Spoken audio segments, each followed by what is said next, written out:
Dale, profe. Bueno, preguntas. Sofía, que no estuviste la clase pasada, ¿En qué clase, profe? la No última. La del viernes, ¿estuviste? No, no. Ay, no sé, creo que sí. ¿No es la que estuve solo yo y Patricio? Patricio y yo, mejor dicho, perdón.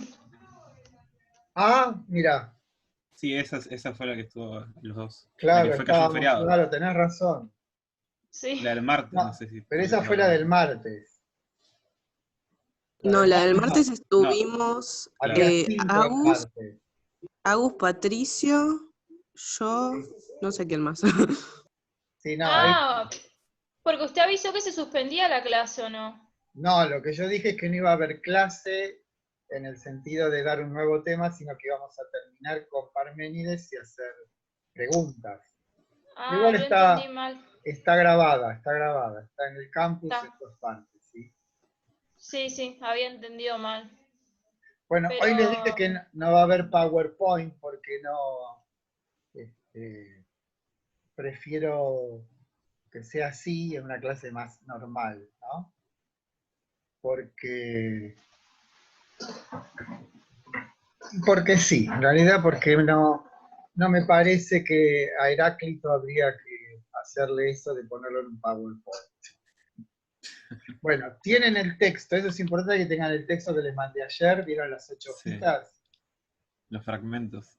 Sí, ténganlos a Sí. mano. ¿Mm? Ok, ok.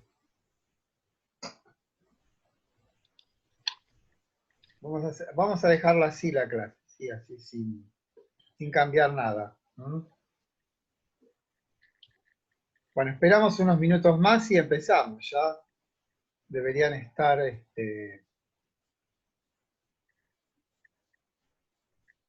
Patricia siempre tarda un ratito. Puso Patricio, profe, que está terminando de ver el anuncio presidencial, por eso no puede entrar. Ah, sí, yo vi que estaba el presidente, sí. Ella no está diciendo nada muy interesante igual, así que... Y no, lamentablemente muchas cosas no sé, es algo que si salimos nos vamos a morir, más cosas interesantes no hay. Igual ahora se supone Hablando que... hace una hora. Sí, ya no sé qué tanto tiene para decir de pobre hombre. Sí. Lo que pasa es que no hay manera de arreglar este asunto, ¿viste? O mejor dicho, No, hay una única manera que es imposible, que es que todo el mundo se quede indefinidamente hasta que se encuentre una vacuna en la casa. Y eso no puede No, no es funcionar factible. la mucho tiempo. gente se va a volver loca si sigue en la casa, yo creo. Y sí, tal cual. No están acostumbrados.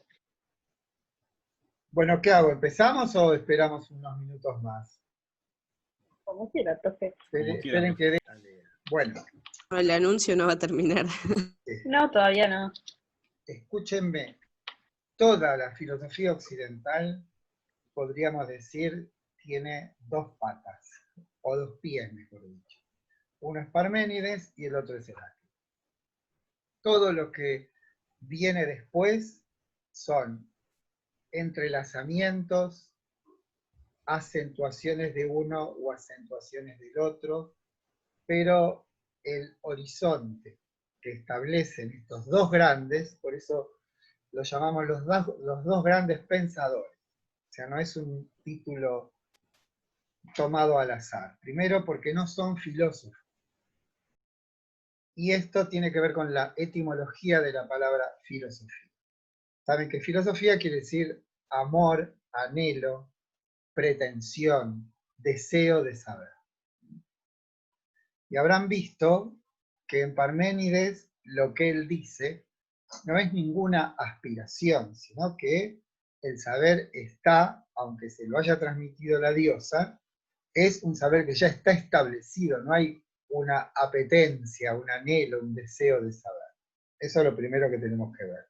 Y en Heráclito vamos a ver lo mismo, exactamente. Heráclito no habla como alguien que pretende la sabiduría, sino alguien que está en posesión de la sabiduría. Con lo cual, no los llamamos filósofos, sino los dos más grandes pensadores, porque son sabios. no son filósofos, no desean la sabiduría, sino que están en posesión de la sabiduría y por eso hablan de esa manera. ¿Vieron que hablan?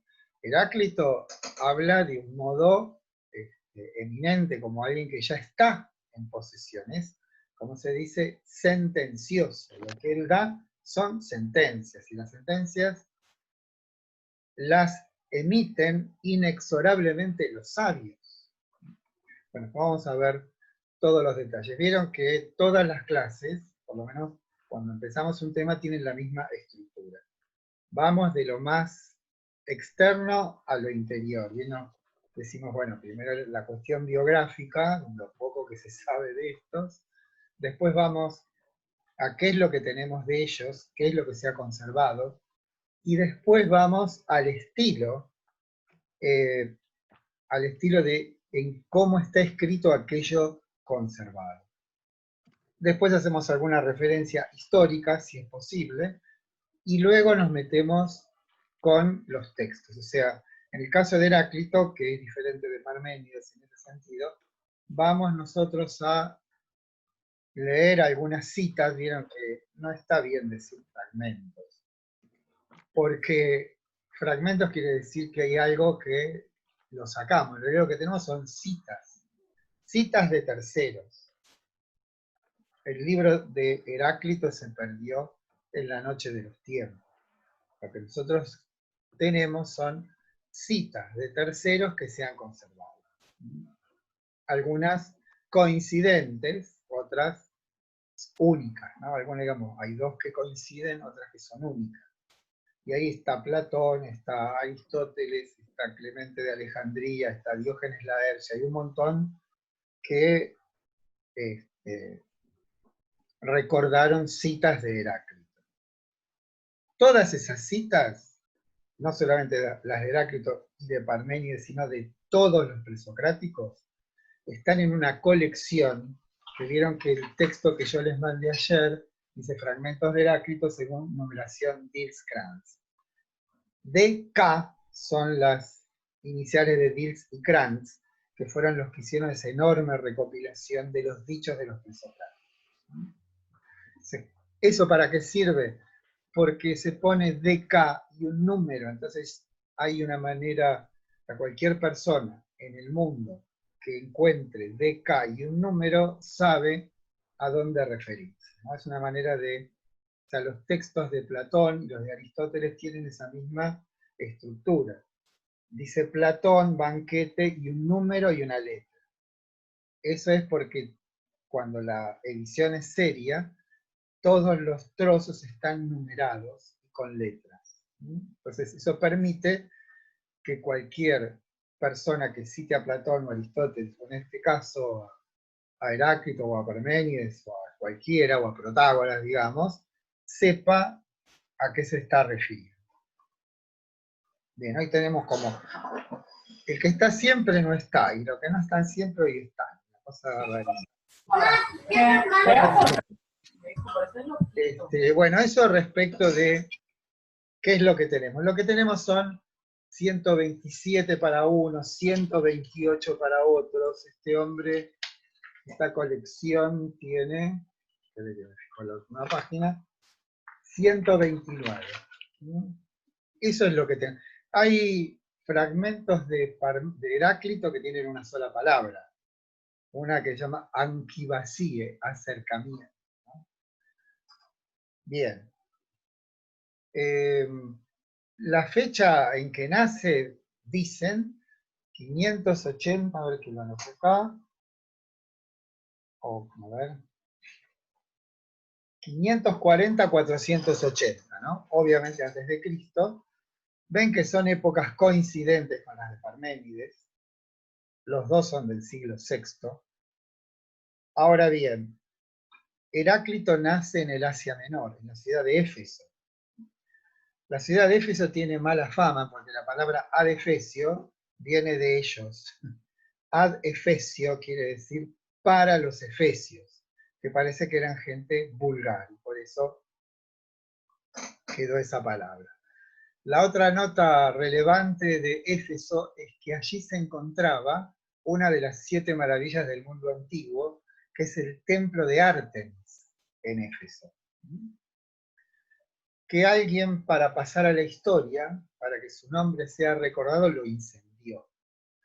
Y para colmo, quedó el nombre, se llamaba Efialtes.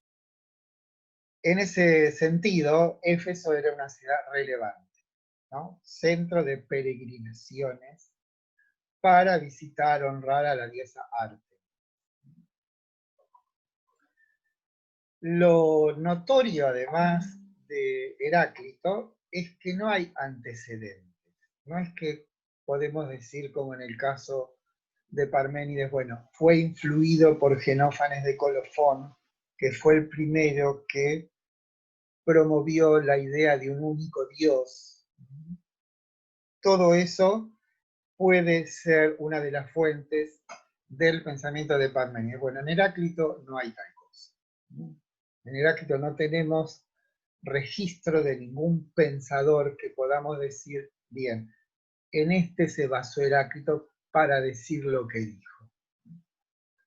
Lo único que podemos presentar como un antecedente válido de la práctica discursiva de Heráclito es el oráculo de Delfos. ¿En qué sentido podemos encontrar una continuidad entre el oráculo de Delfos y los dichos de Heráclito?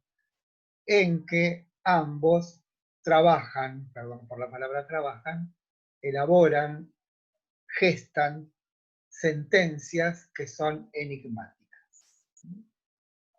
Como saben, una de las características relevantes de los dichos del oráculo de Delfos es que son ambiguos, que son enigmáticos, que exigen de quien los escuche una tarea de interpretación. ¿Se acuerdan? Si leyeron, pero creo que lo hemos dicho, en el texto de Quito, esos 2 oráculos famosos de Delfos, uno dedicado al rey Creso de Lidia: si cruzas el río Jalis caerá un gran imperio. Él entendió que ese gran imperio que iba a caer era el persa, a quien él se había... esperen a ver... Agustina está, sí. Perdón si hablo. Bueno, estamos todos. Si cruzas el río Jalis caerá un gran imperio, cayó el imperio de él. Y el otro dicho que cita Quito es el de Temístocles, el estratega ateniense, que va a preguntar al oráculo cómo hacer para detener a los persas, y el oráculo le dice: una muralla de madera salvará Atenas, ¿se acuerdan? Y lo que hizo Temístocles fue: el oráculo o el dios lo que quiere es que construyamos una flota. Y de hecho fue lo que salvó a Atenas, una muralla de madera. Bueno, ese estilo oracular, sentencioso, ambiguo, de alguna manera lo tenemos como referencia en Heráclito al oráculo de Delfos. Incluso después vamos a leer una cita de Heráclito donde habla de Delfos. O sea, en realidad hay 2 citas acerca de Delfos. La cuestión es que esta manera ambigua de expresarse, esta manera oscura de expresarse, hizo que la tradición lo llamase a Heráclito el oscuro de Éfeso, skotainos. ¿Por qué? Porque, como vamos a ver, sus dichos son oscuros, ambiguos, exigen de nosotros no solamente una determinada capacidad interpretativa, sino un giro en nuestra manera de ser, que sería lo más relevante de la palabra de Heráclito. Entonces tenemos este panorama: 129 o 128 citas de Heráclito, no le conocemos ningún antecedente desde el punto de vista filosófico, solo encontramos una cierta continuidad, sobre todo por el estilo oracular de las sentencias de Heráclito con Delfos. Saben que en Delfos iban las comisiones, en general no hay una persona en particular, esas comisiones que mandaban las ciudades o determinadas entidades se llamaban theoriae. Fíjense que es la palabra teoría, que quiere decir contemplación. Eran aquellas comisiones que iban a contemplar lo que la diosa les decía. En realidad la diosa no, la pitonisa. Tampoco se sabe si ellos veían a la pitonisa.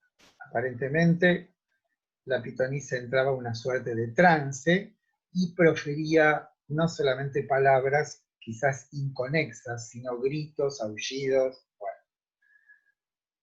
Y esos gestos de la pitonisa eran interpretados por una suerte de cuerpo profesional de intérprete, que son los llamados profetas, que escribían los oráculos de una manera primero en verso y luego en texto. Se han conservado colecciones de esos oráculos. Y la nota fundamental de ellos es que eran ambiguos. Bueno, de ahí entonces el mote, el sobrenombre que tiene Heráclito de el oscuro de Éfeso, ¿no? El oscuro de... el oscuro. Bien, acercándonos entonces a los dichos de Heráclito, lo primero es algo bueno, que si ustedes estudian griego van a ver que las citas de Heráclito son las más fáciles. No hay subordinadas, no son muy extensos. Acá apareció Patricio. Tienen todas esas características, pero vamos a ver que exigen un esfuerzo nuestro de interpretación. Hola Patricio. No nos mira, ¿no? Ahí está. Hola Patricio. Bueno. No se está... Ahí está. Hola Patricio, ahí está. Sí. Bueno. Vamos a ver entonces que este estilo sentencioso, como decíamos al principio, no es la de un aspirante al saber, sino efectivamente la de un sabio. Habla desde una posición de alguien que ya sabe. La otra cuestión importante para comprender a este hombre es que la referencia, los dichos de Heráclito, no se refieren a una zona particular de la realidad, sino que lo que orienta su palabra es tratar de descifrar a la totalidad. Eso es lo que lo vuelve ambicioso y además enigmático. O sea, el asunto de Heráclito no es resolver tal o cual asunto en particular, sino que lo que él pretende es dar una visión inteligible de lo que es la totalidad. Cuando digo inteligible, quiero decir que puede ser entendida a través del intelecto. Eso quiere decir la palabra inteligible. Pero esa inteligibilidad de ninguna manera va a neutralizar el aspecto enigmático de esa totalidad. Primera cosa, la tarea pensante del sabio Heráclito no está orientada a resolver un asunto u otro, sino a determinar cuál es la naturaleza misma. Cuando digo naturaleza, quiero decir la esencia misma de la totalidad. Esa totalidad, ¿sí?, es physis, lo que nosotros ya hemos nombrado varias veces con el nombre de physis y que sabemos es traducido al latín como naturaleza.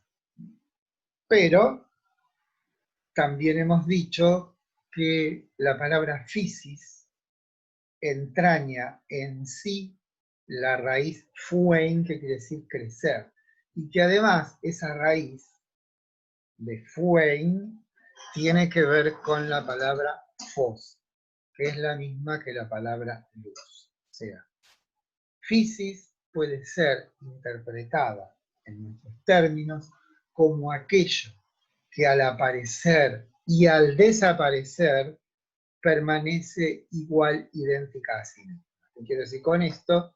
Que en el invierno, como nos pasa ahora, la naturaleza parece retraerse, las plantas pierden su verdor, el campo se pone yermo, los animales se ocultan. Pensemos que estamos en Grecia, ¿no?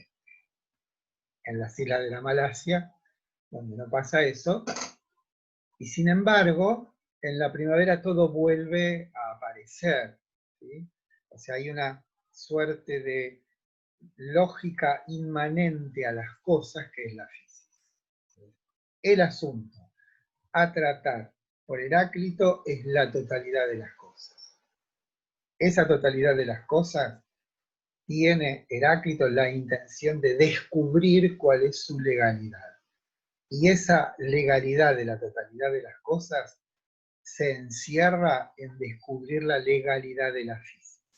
De la fisis participamos tanto los mortales como los inmortales, los animales, las plantas, las piedras, los astros. La fisis no es la Tierra, sino que es el universo completo, ¿no? Bueno, ¿vamos bien? Sí, sí, sí. Sí, profe. Interrúmpanme, me preguntan, no hay ningún problema, ¿eh?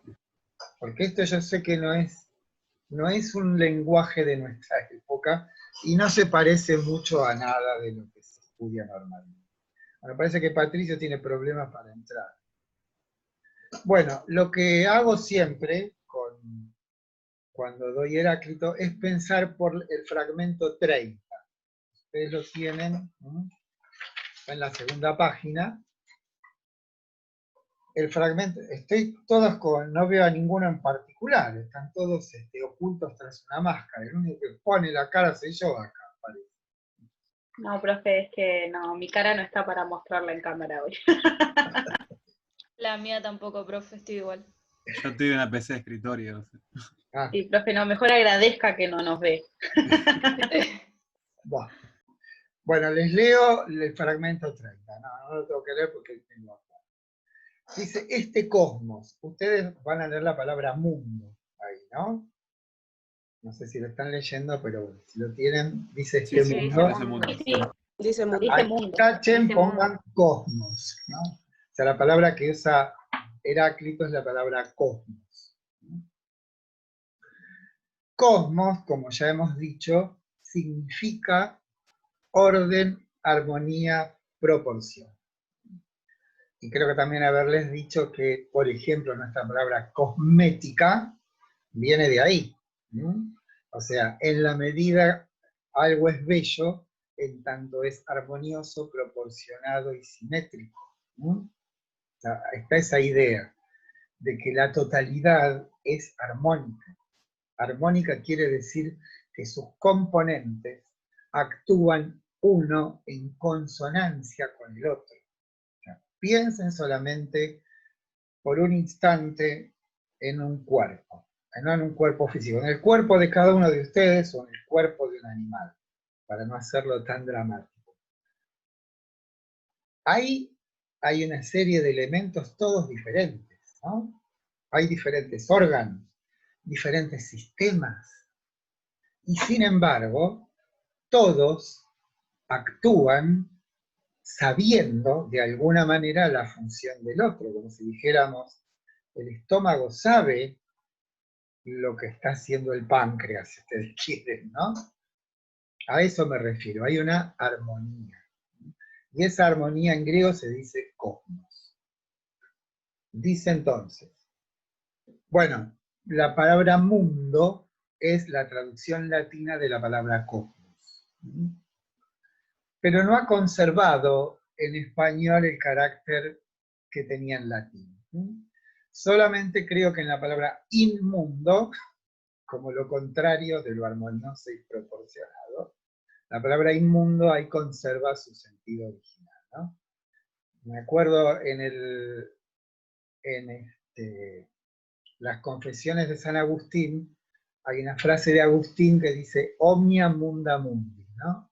Y se traduce, todas las cosas son puras, bellas, armoniosas para los puros, ¿no? Usando la palabra mundo en ese sentido, como algo bueno, armonioso, proporcionado y simétrico. Entonces, la cita 30 comienza diciendo, este cosmos, ¿sí? El mismo para todos, ¿sí? No lo ha hecho ningún dios ni ningún hombre. Otra nota importante. Para Heráclito, el cosmos, o sea, la totalidad, el universo, es algo que no ha sido creado, sino que es eterno. Aristóteles va a pensar lo mismo. No tiene origen en el tiempo, no fue creado. No fue el mismo para todos. Ahí lo que está diciendo es que participan de este cosmos los hombres, o los mortales y los inmortales. No fue creado, dice, ¿no? Por ninguno de los dioses y ninguno de los hombres. Sino, y acá viene otra cosa importante, fue, es y será fuego eternamente viviente que se enciende y se apaga según medida. Bueno, más o menos ahí está la traducción. Primera notificación para nuestra mente. Ese fuego no debiéramos interpretarlo como el agua en Tales, el aire en Anaxímenes. Y aquí otra nota fundamental para entender a Heráclito. Son las metáforas. Permanentemente Heráclito apela a metáforas. La palabra metáfora en griego quiere decir transporte. Pero sabemos que metáforas son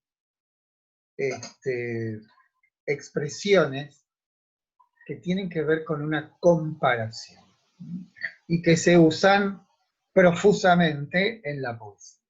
Si ustedes quieren, en el tango cuando dice las nieves del tiempo platearon mi cielo, ¿no? Tienen una metáfora. Estamos llenos permanentemente de metáforas. Peleó como un león, ¿no? O sea, son todas comparaciones. Bueno, aquí este uso de la palabra fuego debe entenderse como una metáfora. ¿Por qué? Porque este cosmos, el mismo para todos, que no fue hecho por ningún dios ni ningún hombre, sino que fue, si será, fuego eternamente viviente, ahí fuego debe entenderse como nosotros, cuando observamos,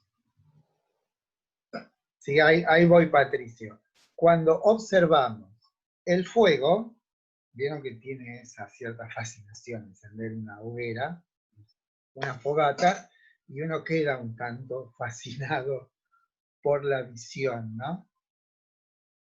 Entre otras cosas, porque es algo que está siempre cambiando, pero ese cambio es el cambio de algo que no cambia. O sea, el fuego sigue siendo fuego, a pesar de manifestarse de manera diversa. Sí, ahora me desapareció Patricia. ¿Está claro lo de la metáfora entonces? De alguna manera lo que quiere decir es que siempre está encendido, ¿no? Siempre va a estar encendido, siempre está encendido para él. No, no penses ¿No? en el fuego real. No, ya sé que es una metáfora, no estoy pensando exactamente en el fuego. En algo que siendo idéntico a sí mismo, sin embargo está en perpetuo cambio.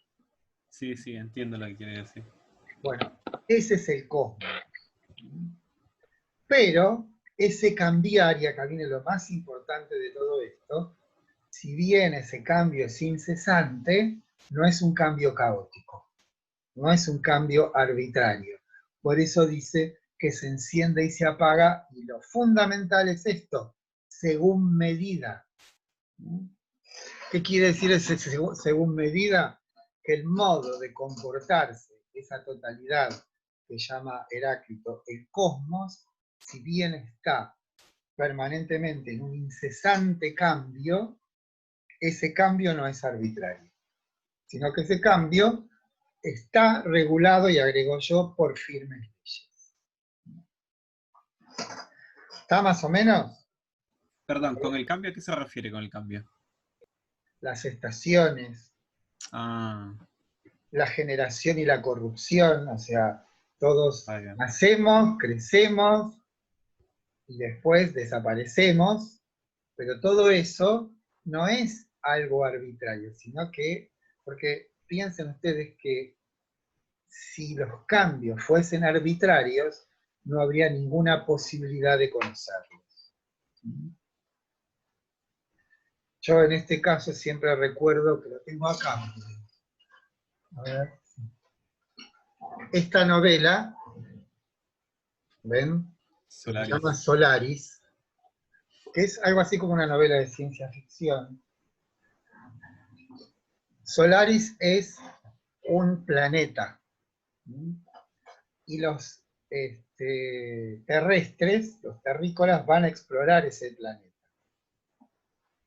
Y cuando intentan establecer cuál es la legalidad de los fenómenos que ocurren en ese planeta, se dan cuenta de que no pueden descubrir ninguna regularidad, que lo que pasó hoy, mañana pasa de otra manera, lo cual de algún modo enloquece a los investigadores. Bueno, eso pasaría si cuando intentamos conocer un fenómeno determinado, este se mostrase siempre diferente, con lo cual se perdería la posibilidad de conocer, teniendo en cuenta que conocer siempre es conocer por las causas. Entonces, este agregado que hace Heráclito en esta cita 30, que se enciende y se apaga según medida, es de fundamental importancia. ¿Por qué? Porque esa medida, esa regularidad, es lo que permite su inteligibilidad. Esto es que podamos conocerlo. ¿Está claro? Sí, profe. Chicas, Sí, Sí, profe. profe. Nos estamos quedando sin tiempo. sí. Un minuto. Bueno, cortemos ahora y volvemos inmediatamente. Dale, Sí. dale, dale. Sí.